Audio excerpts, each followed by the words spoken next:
أما بعد، معاشر الحضور الكرام، فإن الله تبارك وتعالى قد جعل هذه الدنيا دار حقارة ودار ابتلاء، وقد حذر الله عز وجل في آيات كثيرة عباده المؤمنين من الاغترار بها، كما قال جل وعلا: فلا تغرنكم الحياة الدنيا ولا يغرنكم بالله الغرور. أحببت في هذه العجالة بإذن الله تبارك وتعالى أن نقف على كلام لإمام من أئمة المسلمين، وهو الحسن البصري رحمه الله تعالى. يقول عليه رحمة الله تبارك وتعالى: قال لقد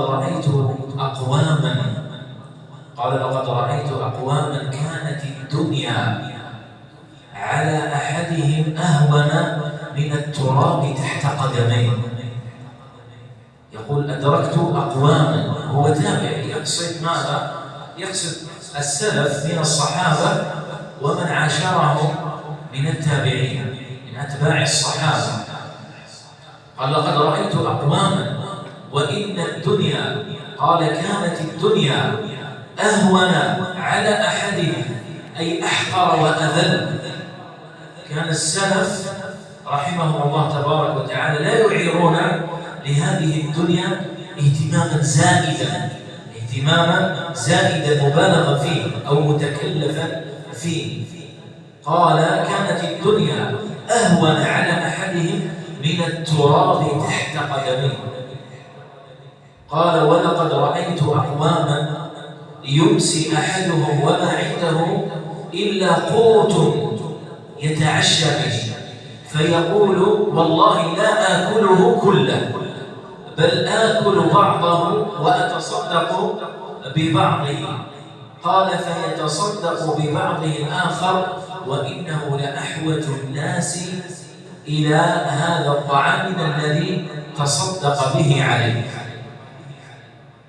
ففي هذا الأثر عن الحسن البصري رحمه الله يتبين لك كيف كان حال السلف رحمة الله تبارك وتعالى عليهم من زهدهم في هذه الدنيا، ويقول رحمه الله تبارك وتعالى: قال: ولقد رأيت أقواما، قال عليه رحمة الله عز وجل، قال: رأيت أقواما وإن الدنيا لتتعرض لأحدهم، يعني تنفتح عليه بالمال وغير ذلك.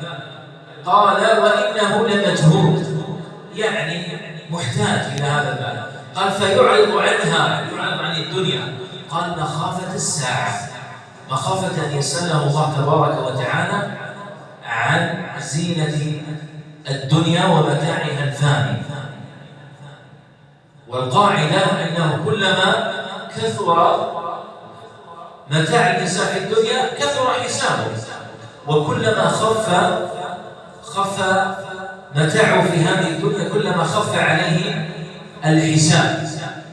لذلك يقول جابر بن عبد الله، جابر الأنصاري رضي الله عنه، هو أبوه عبد الله الذي استشهد يوم أحد. جابر بن عبد الله الأنصاري رضي الله عنهما اشتهى مرة لحما، فاشترى لحما بدرهم.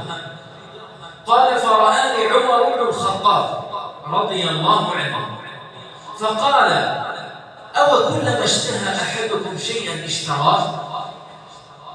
يسأل جابر، يقول له: كلما اشتهيت شيئا اشتريته؟ قال له: أما تخشى أن تكون من أهل هذه الآية: أذهبتم طيباتكم في حياتكم الدنيا واستمتعتم بها؟ هذه الآية الكريمة وإن كانت نازلة في شأن الكفار، إلا أن الإنسان يخاف على نفسه أن يسأله الله تبارك وتعالى عن كثرة متاعه في الدنيا. لذلك لما تقرأ سيرة السلف عليهم رحمة الله تبارك وتعالى تجد ماذا؟ تجد خوفه. نحن مر معنا في الدروس الماضية خوف السلف من الغرور، وهذه وإن كنت قد خطبت عليها خطبة جمعة هذه الماضية. خوف السلف من الله وخوف من الاستدراج والغرور. لا يرون كثرة عملهم الصالح، لا يرون. السلف كانوا لا يرون عملهم حتى ولو كان العمل ماذا كثيرا، كانوا يخافون. وما يدريك أن الله تبارك وتعالى تقبل منك عملك الصالح؟ لا تدري. لذلك الإنسان يخاف على نفسه. كذلك كان السلف يخافون من الاغترار بشأن الدنيا، أن يسألهم الله تبارك وتعالى عن متاعها. ولذلك أختم بهذا الأثر. خرج مرة النبي صلى الله عليه وآله وسلم جائعا من بيته، وقد ربط حجرا على بطنه صلى الله عليه وآله وسلم. فلما خرج رأى عمر وأبو بكر رضي الله عنهما، فسألهما فقال له أنهما أخرجهما الجوع من البيت. فذهب إلى أحد الصحابة وذبح لهم شاة، أكرم رسول الله صلى الله عليه وآله وسلم وأكرم صاحبيه أبي بكر وعمر رضي الله عنهما. فنهاه النبي عليه الصلاة والسلام، قال إياك والحلوب، يعني لا تذبح الشاة التي تحلب فيها الحليب، وإنما اذبح غيرها، لأنك قد تحتاج إلى الحلوب. فأكل النبي صلى الله عليه وآله وسلم وأكل صاحبيه حتى شبعا.